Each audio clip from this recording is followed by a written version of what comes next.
podcast. I'm Rachel Hardy, and this is Emergent Resilience, Paths to Healing and Creative Power. And I am so excited about the chat we're going to have today, because when we're working with the effects of stress and trauma in the body, we are often looking at patterns that started very young. And how our nervous systems form and develop in the early years is key and crucial to navigating stressors and traumas later in life. And so I'm talking today with Jessica Briggs about how we can re-envision education, especially early education, to be a healing and holistic experience that can help us to move through the challenges of the times that we are living in and be more fully expressed as humans in our healthiest and highest potential. Jessica Briggs is an educator and Akashic Records reader and healer. She has a background that includes working in public education as well as therapy with autistic children. She is on this planet as a protector of innocence, guiding our interactions with children back to simplicity and ease. She is also an avid backpacker and is currently living in Mount Shasta, California. Jessica, welcome to the podcast. Thank you so much. That was a beautiful introduction. That feels good. Like, let's just not create any trauma. Right? Let's just change the story from the beginning, right? Everything about education. So true. Well, thank you so much for being here. And to start, can you tell us first just a little bit about your background? I know you've worked in the public school system, as well as just a lot of different kinds of experience working with kids and teens, as well as with adults, I believe. Tell us just a little bit about your background, about what you've seen and learned. Well, I've taken a very, very like unusual and interesting and different paths. So I was born and raised in the Bay Area in a really lovely like suburban town called San Ramon. And I was fortunate enough to receive like a world-class education. We had teachers that had been at the school for like 15 years or even some as long as 20 years and had a lot of consistency in that way. I had like probably a lot of people listening, kind of like a crazy family life, a lot of like mental health stuff, a lot of drug abuse and and things like that. And so my path was one of that I really started out based on fear. So I was really afraid of being as broke as my father. Like, to me, I was like, I will never be that broke. So I waited tables really early on, saved a lot of money, studied mathematics at UCLA. And then when I finally got to that crossroads of like, okay, up to this point in my life, I'm like super high achiever, right? Like super quote unquote successful, but all based on fear. And it was like, do you want to go into finance? And then this other opportunity that came up was to become a math teacher. And so I'd had enough experience in the field of finance at that point to know that it wasn't really like of service. And while I wasn't necessarily on a direct spiritual path yet, I knew that even at that age, I was like, the fact that I am still alive and I'm sober and I'm like whole and safe is an indication that I have been protected and that I have so much to give back because of all that had been given to me to really get me to be whole at that point in my life. And so then, teaching, I've been an international projects director for a nonprofit. I have served for learning and development in a Silicon Valley company called GoFundMe, if you've ever heard of that. Been a 7th grade mathematics teacher. I've been a remedial mathematics teacher. I've been a special education therapist and an Akashic Records reader. Awesome. Very cool. Thank you. Thank you for sharing. So you have a vision of starting a school. And Mhm. you shared with me previously that one question that you're holding is, what does a really simple and successful education look like? And how can it be easy and fun? So I would love to hear just a bit more about your philosophy and what you would envision for this venture, this school that you would love to create. What would it look and feel like, the ideals behind it? Tell us about that. So I start from this premise that all children are like very, very, very, very different, and Mm, that they are here to show us why they're here. Like adults are not here to tell a child like, oh, you're good at art, so you should be an artist. We're here to hold space for these like very, very wondrous, like miraculous, I think adults should look at kids with wonder, like, wow, like where could this possibly go? And education in that way gets to be very, very different for different people. I am in a kind of like an apprenticeship for human design. And in human design, there's different ways that we have cognition. So some people are more active, and they're the people that take notes, learn by reading their notes, learn by repetition. They're people that the traditional education system might be more geared to if you have some of that quality within you, and you can have different combinations. The other side of the spectrum are people who learn by being in the present moment and by paying attention and absorbing. So for mm, people like that, it's kind of like they're in the environment and they're just like picking everything up and they're absorbing it, and they may not know what they know until you ask them a question later. But for mm, people like that, they're going to feel really frustrated, and they may even feel really dumb when they go to take notes and try to memorize things, because that's not the way their cognition works, right? Like the yeah. moment's passed, so they don't need to be rereading it. The moment's Mm, gone, so they get to be in this moment and what's in this moment and learning from that.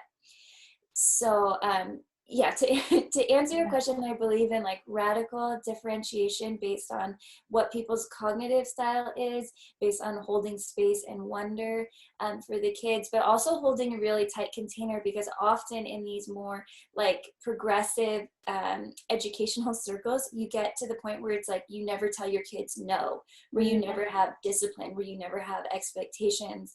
And ah, I think one of the reasons that I have been so successful as an educator, and I've been successful in my life, Rachel, is because I have a really good no, or I've learned to mhm, have a really good mhm. no and have really high expectations. Like we don't do this in this space. Like we don't put another person down. Yeah, We don't blame another person. yeah. When we can take responsibility for ourselves. And so that's maybe a piece that I feel like is also equally important, is the sense of like clear expectations, high expectations, and being willing to hold students accountable because they can do it. Yes. I love that. So holding both the holding the genius of the kid, of the child, learning from them, I think was how you put it. And at Yeah. the same time, being able to be in the role of having boundaries and clarity and being able to say no. And to Yeah. have the two of those together, yeah, that does actually, that feels different to me. That feels new. There's something about that. Yeah, and then also maybe the other two like directions that I also see it as is this difference between ancient wisdom that's passed down and emerging wisdom. I know your podcast is emerging wisdom, Yeah. but so like it's appropriate for elders to pass on what they know to the younger generation, expecting the younger generation to like take what works for them and like Yeah. bring something new, because we're evolving. And I feel like a lot of your listeners are probably in touch with the fact that we're evolving rapidly now. Mhm. Like the Mhm. way it was 10 years ago is not the same as today.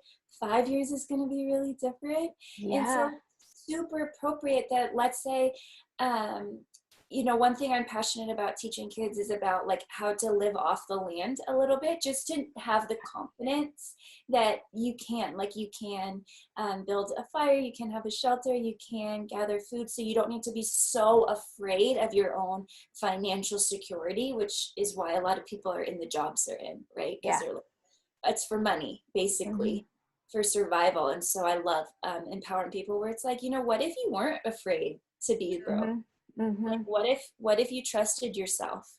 Mhm. Uh, that's like a side note. So like, Amazing. yeah, I'm like, what if it wasn't so bad? Like, what if homelessness, I mean, the way people experience homelessness in cities is dreadful. Like Right. it is really like tremendously awful. I've had people in my family have had that experience. And but like, what if we didn't have to be so scared of being Mhm. homeless? Because I think at least in the Bay Area, that's like probably a big driving factor behind why so many people are in jobs that don't align with them, because they don't want to be homeless. Yeah. Yeah. Wow. Yeah. Going back to that, what you just said about the evolution and the emerging wisdom from the children, merging that with the wisdom from the elders. I'm thinking about 2020, and I'm curious about your thoughts about the events of this year, even alone, and how that may have shaped our needs for education. What's different now? So I don't have kids right now, but I have a lot of, you know, former clients, current clients, people in my network who do. And one thing that I'm very appreciative of as an educator is that parents understand what education is more now, Mm, because a lot of what happened when governments and schools took kids away from their families from 8 to 3ish every day, mhm. is it created a very like disjointed relationship with education, where it was like kids get sent someplace else for education, and home basically turned into, at least from my observations, like eating, like TV time, video game time, relaxation, right? So it's almost like, and a lot of parents will say this, like, school is your job. That's where you go to work and be productive or something like that. And in this disjointed reality, I think one, it was confusing for the kids. It's like there's one set of norms in the school environment and one set of norms at home, and oftentimes schools hold kids to higher expectations Mm, often mhm. than parents do. I would say, like, parents, the modern family is pretty tired and doesn't want to fight with their kids all Yeah. day. They don't want to like get into conflict with their kids, and so they let their kids, um, you know, quote unquote, get away with a lot, or just, Mhm. you know, it's like if their kid doesn't want to do something, there's no sense of like you should do this or whatever, because that's all been taken over by the school. And so what I'm seeing now is actually a reckoning. Like, what does my child experience at school all day? Mm, And um, like, maybe it wasn't always the teacher's fault all the time. You mm. know, like maybe my child actually needs a lot of one-on-one time that they weren't getting. Yeah. And um, you get to see like where your kid, like what their relationship to resiliency is, like the name of this Mhm. podcast. Like, when they hit a problem that they don't understand, do they go in and feel bad about themselves, or do they have the perseverance to keep trying? Mhm. So there's just a lot of, yeah, a lot of like eye opening as to what's actually happening into schools. Yeah. And I think that's a good thing. I also fully acknowledge for all the parents like listening that I know this is really, really, really hard. And parents have always been warriors doing some of the most important jobs in our society. And 2020 is like a new level of that. Yeah. For sure. For Yeah, sure. Yes. it's not easy. So true. So true. Yeah. Um, you mentioned learning to, or at least having a concept of living off the land or being able to live off the land, which I think is really cool. So I'm curious how else do you see nature playing a role in education? How do you see being with the nature and the natural world playing a part of an ideal kid's Yeah. education, learning. Nature is in of itself harmony, Yeah. right? It's already harmonious, and kids actually within themselves often are harmonious. I know, like, I've certainly worked with kids who were born and the parents are like, we don't know what happened, but we're having all these behaviors, you know. But on average, kids tend to be harmonious already, and so there's a lot of benefit of getting a child to be their nervous system, their circadian rhythms, their way of thinking to be in harmony with nature, which is already functioning well, and the child is already functioning well, and to have that be the home base and the norm that they come back to throughout their life. So I enjoy cities as much as the next person. I enjoy technology as much as the next person. But if you go and explore like life in New York City, and then but your nervous system has a home base of like harmony of nature, I think that's really important. To me, nature is also like one of our greatest teachers. There's so much we can learn about the language of mathematics, about Mm. cycles, about art.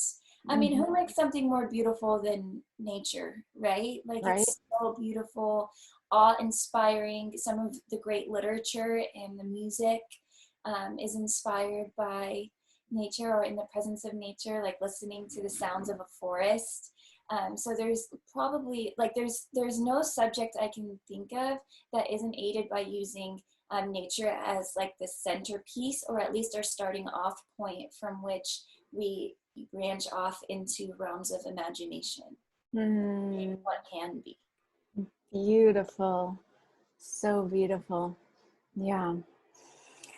What about what about having an ability to see and understand differences, to be able to see beyond our own worldview?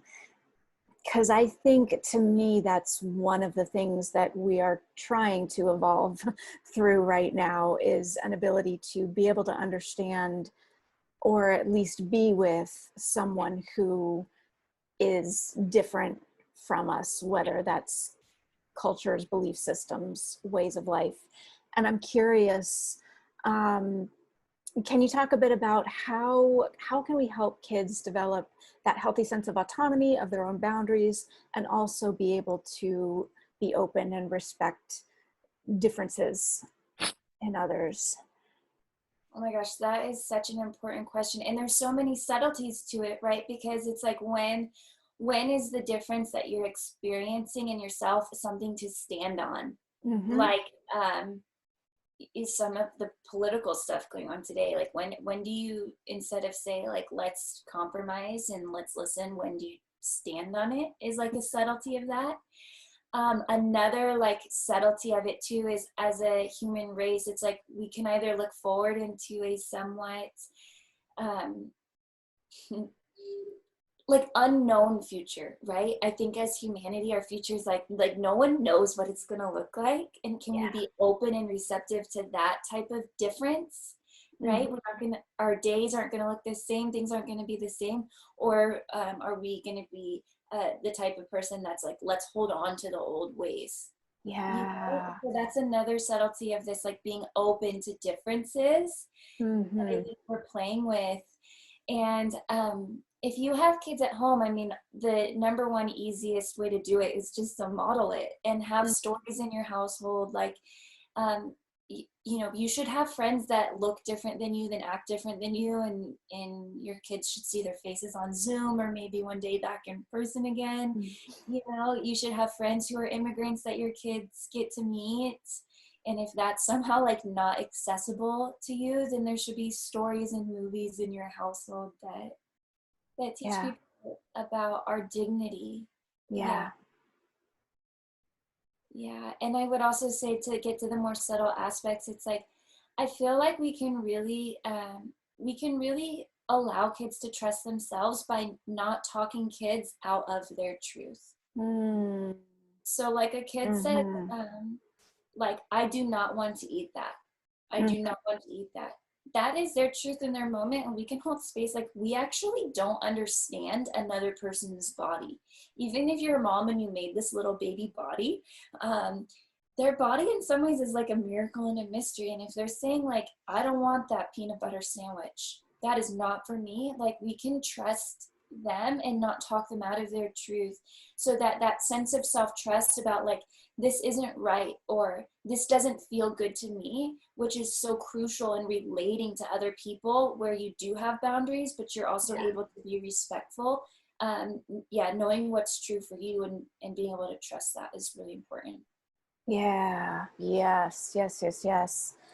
Yeah. It's interesting because I keep hearing this dual thing coming up of both boundaries and flexibility in so many ways. And I'm just thinking how important that is.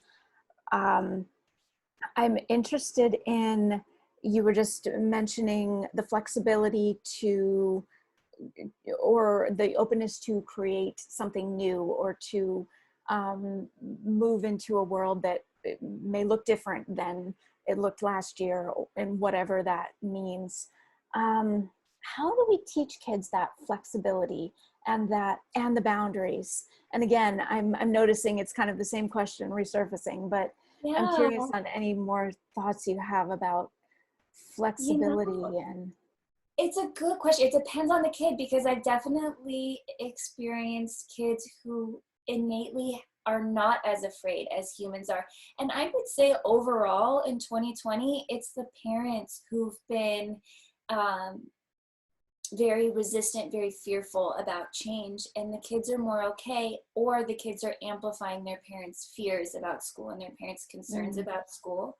But if you allowed the kid to have their own direct experience without complaining about the changes around them, or without yourself, parent themselves having a negative attitude, overall, I think you'd find that kids were more flexible than the adults.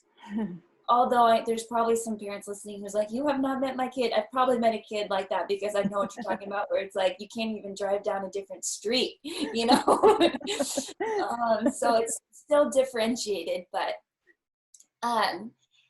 so I would say, be aware as parents or as adults around kids, like what you're projecting onto them, and notice, see if the kids in your life actually innately are not afraid of the future, or innately like having their imagination go to what can be possible, and don't squelch that.